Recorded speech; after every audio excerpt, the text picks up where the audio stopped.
된다 안 된다 이런 얘기가 많은데 되긴 해. 세금을 때려 맞는 것 뿐이지 세무사님조차도 할 말이 없대요. 디펜스할 방법이 없다고 합니다. 5년간 금융권 대출 금지, 너무 리스크가 크다는 거죠. 너무 위험한 거 아니야? 안 되는 걸 굳이 하려고 애쓰지 말고 할 수 있는 방향으로 접근을 해보시면 좋을 것 같습니다. 안녕하십니까. 돈 되는 건 다 하고는 정원석입니다. 반갑습니다. 난리입니다, 난리. 아주 단톡방이 터질 뻔했어요. 그러게요. 오늘도 무료 줌 강의가 있는데 이거 많이 물어보실 것 같아서 미리 영상을 찍어 놓습니다. 이거 또 물어보시는 분들 있으면 이 영상 링크를 제가 공유를 해드리려고 하는데요. 매매 사업자 관련된 내용인데 규제 지역 내에 단기 매도, 경매 학원들이 요즘 많잖아요. 강사님들마다 얘기가 다 달라서 오늘 한번 정리를 해보려고 합니다. 무료 단톡방에서 이슈가 되었던 내용 간단하게 한번 설명해 주시겠어요? 무주택자가 규제지역 내에서 가계대출을 받으면 전입해야 되는 요건이 생기거든요. 6개월로 전입을 해야 돼서 전입을 하고 나서 단기 매도 가능하냐 라고들 물어보셨어요. 근데 여기서도 뭐 누구는 된다 안 된다 이런 얘기가 많은데 가능 여부로 따지면 되긴 해. 세금을 때려 맞는 것 뿐이지. 개인 매매 사업자로 매도가 가능하냐, 양도세 77% 안 맞고 매도가 가능하냐는 질문에는 그 질문에는 안 된다 라고 말씀을 드립니다. 개인 매매 사업자가 뭔지부터 말씀을 드릴게요. 이론적으로는 그 워딩 자체로는 부동산을 사서 되파는 행위 자체를 사업으로 하는 사업자인데요. 개인이 개인 명의로 집을 사서 팔게 되면 보통 양도소득세 내지 않냐. 양도세가 1년 미만이면 77%, 1년 이상 2년 미만이면 66%를 내게 되는 건데 매매 사업자라는 걸 활용하면 사업으로 보기 때문에 양도세가 아닌 종합소득세로 판단을 합니다. 77%, 66%가 아닌 단기로 팔더라도 소득 구간에 따라서 과세 표준에 따라서 6에서 45% 세금을 매기게 됩니다. 그래서 확실히 개인 양도하는 것보다 단기로 팔았을 때 차익이 커지고 절세를 할 수 있는 매매하는 방법입니다. 경매 투자자한테는 필수인 겁니다. 단기로 팔 때는 일반으로 팔면 세금 너무 많이 나오니까 1억 차익 나면 77% 세금 7,700 내게 되거든요. 매매 사업자로 팔게 되면 훨씬 더 주는 사업을 하는 거기 때문에 비용 처리 측면에서도 인정이 더 많이 되고 비용도 더 많이 처리할 수가 있는 거죠. 이런 질문도 많이 하십니다. 꼭 경매와 매매 사업자만 합쳐서 봐야 되냐 이런 질문도 하시는데 일반 매매도 매매 사업자로 팔 수 있어요. 13기 수강 신청해 주신 분 중에는 수원 아파트를 샀어. 잔금 치르기 전에도 5천만 원이 올랐어. 매매 사업자로 팔고 빨리 경매를 배우고 싶어요. 제가 세무사님 연결시켜드리고 그게 가능해서 일반 매매여도 차익이 났으면 단기 매매도 매매 사업자로 할 수 있다. 경공매든 일반 매매든 매매 사업자는 다 가능하고 일반적으로는 싸게 살 수 있는 경공매에서 흔히 쓰는 방법이다 라고 보시면 되겠습니다. 그래서 지금 이슈가 되는 게 규제지역 내에서 단기 매도하는 거에 대해서 또 카톡방에서 난리가 났었는데 할 수 있는 사람이 정해져 있습니다. 규제지역 내에서는 비교과세가 적용됩니다. 그래서 단기 매도가 더 어려운데 비교과세가 뭐냐, 내가 단기 매도를 할 때 무조건 매매 사업자로 절세를 하더라도 매매 사업으로 종소세 인정이 안 되고 강제로 양도소득세로 더 높은 세금으로 매기게 되는, 소득세와 양도세 중에 높은 걸 비교해서 높은 걸로 매기게 되는 그런 방식인데, 이 비교과세를 당하는 사람은 규제지역 내에서 다주택자인 경우가 비교과세를 당하게 되는 겁니다. 단기 매도 하더라도 무조건 양도세 매기게 된다고요. 정리를 하자면 현재 무주택자인 분이 주택을 경매로 한 건 낙찰받고 추가주택 매수 없이 1주택인 상태에서 매도할 때만 비교과세 당하지 않는다. 무주택자가 그럼 경매로 규제지역을 낙찰받고 단기 매도 다 가능하냐? 아니요.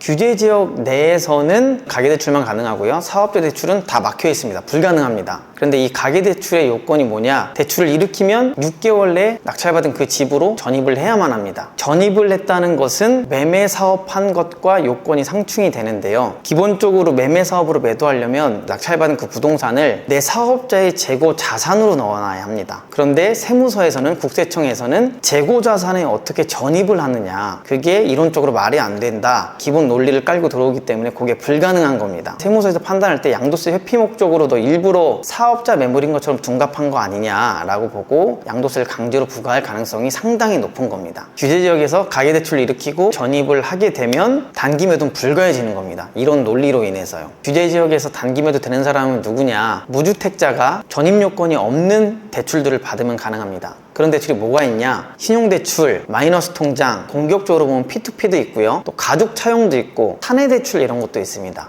그런 것까지 활용하면 전입 요건이 붙지 않기 때문에 단기 매도 가능한 겁니다. 계속 안 된다고 얘기를 하는데 내가 어디 학원에서 들었는데 무주택자가 가계대출 많이 해주니까 규제지역 내에 대출받을 수 있는 사람들은 무주택자밖에 없으니까 규제지역 낙찰 받아서 전입 잠깐 했다가 단기 매도하면 된다. 이거에 대해서는 어떻게 생각하세요? 저희 세무사님 그리고 심지어 국세청까지도 제가 전화를 해봤어요. 그 내용을 좀 정리를 해드릴 건데, 매매사업자 자체를 초창기부터 세금 처리를 해주시던 세무사님 말씀으로는 1000건 이상의 매매사업자 처리를 해보면서 2~3건 정도만 예외로 인정되었다고 했거든요. 매매사업자로 인정받은 케이스가 1000건 중에 2개, 3개 정도. 그 케이스가 어떤 거였는지 말씀드리고, 일반적으로 998건에서는 양도세 77%를 내게 되는 겁니다. 매매사업자 처리가 불가능하고요. 그럼에도 불구하고 1000건 중에서 예외 사례로 2~3건 정도는 전입을 했지만 매매사업으로 인정받은 극히 일부의 케이스가 있다고 말씀해 주셨습니다. 그 케이스를 좀 보자면 여러 조건이 충족을 했었어야만 합니다. 첫 번째로는 지속적이고 반복적인 매매사업 이력이 있었어야 합니다. 그리고 전입을 정말 짧게 했어야만 합니다. 또 세 번째로는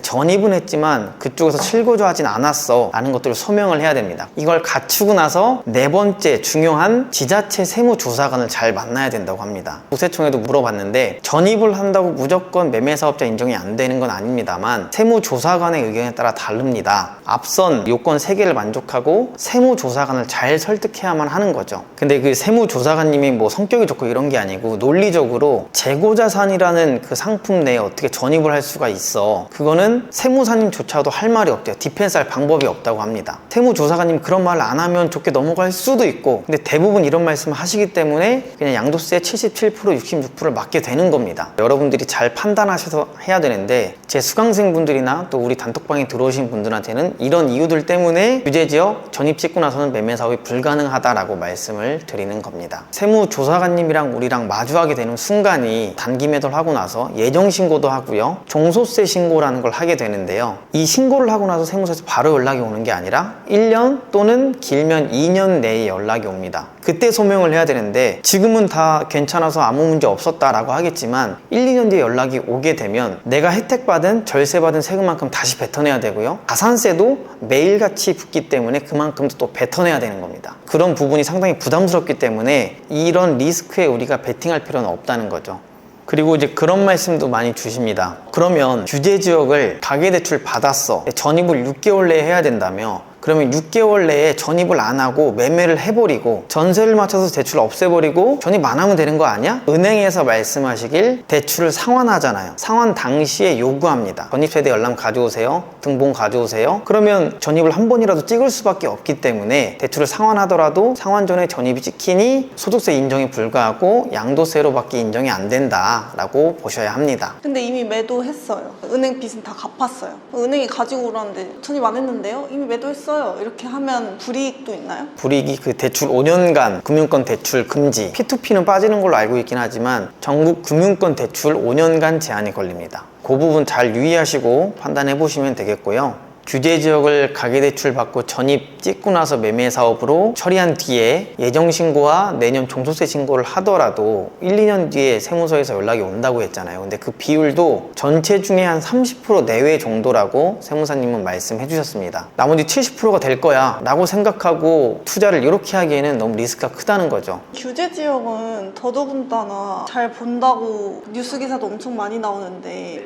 규제지역을 전입 찍고 개인 매매 사업자 단기 매도한다? 가산세랑 어떻게 하려고 다들 그렇게 하라고 하는지 몰라. 좀 너무 위험한 거 아니야? 그치, 1~2년 뒤에 오더라도 2년간의 가산세가 쌓이기 때문에 그것도 부담스럽고요. 정말 주의하셔야 하고요. 규제지역은 우선 가계대출로 낙찰받고 실거주하거나 보유하는 전략, 전월세를 보유하는 전략도 충분히 있기 때문에 그렇게 하시고요. 비규제지역을 단기 매도할 때 전입요건이 없는 대출을 쓰는 방법이 있기 때문에 굳이 이런 큰 리스크를 지지 않는 겁니다. 소수의 케이스에 소수의 확률에 베팅을 할지 여러분들이 그 확률을 한번 계산해 보시면 좋겠습니다. 그리고 30% 조사 들어온다고 하지만 규제지역이라서 더 타겟이 될 가능성이 매우 높잖아요. 그쵸. 왜냐면 개인 매매 사업자 뭐 비규제, 규제 뭐 지방 엄청 많을 텐데 다 조사를 할 텐데, 특히 규제지역은 더 본다고 하잖아요. 전입 한번 찍고 나와서 이렇게 매도가 된다고 가르치시는 분들은 2년 뒤에 다 사라지지 않을까? 아니 내가 가산세 내야 되는데 강사는 없어져 있을 거 아니야. 조사 당할 확률, 가산세 받을 확률이 너무 높기 때문에 리스크 지지 마시고요. 또 안 되는 걸 굳이 하려고 애쓰지 말고 비규제 지역에서 단기 매도할 수 있는 방향으로 접근을 해보시면 좋을 것 같습니다. 다시 말씀을 드리지만 이 규제 지역 내에서 전입을 하고 나서 매매 사업대로 단기 매도했을 때는 리스크가 상당히 큽니다. 규제 지역에서 가계대출 일으키고 실거주를 하거나 또는 전입을 하고 나온 뒤 전세 월세를 맞추는 건 가능합니다만 단기 매도만 불가능합니다. 수익을 고스란히 다 뱉어낼 수도 있고 가산세까지 물 수 있기 때문에 주의하시고 투자를 하셨으면 좋겠습니다.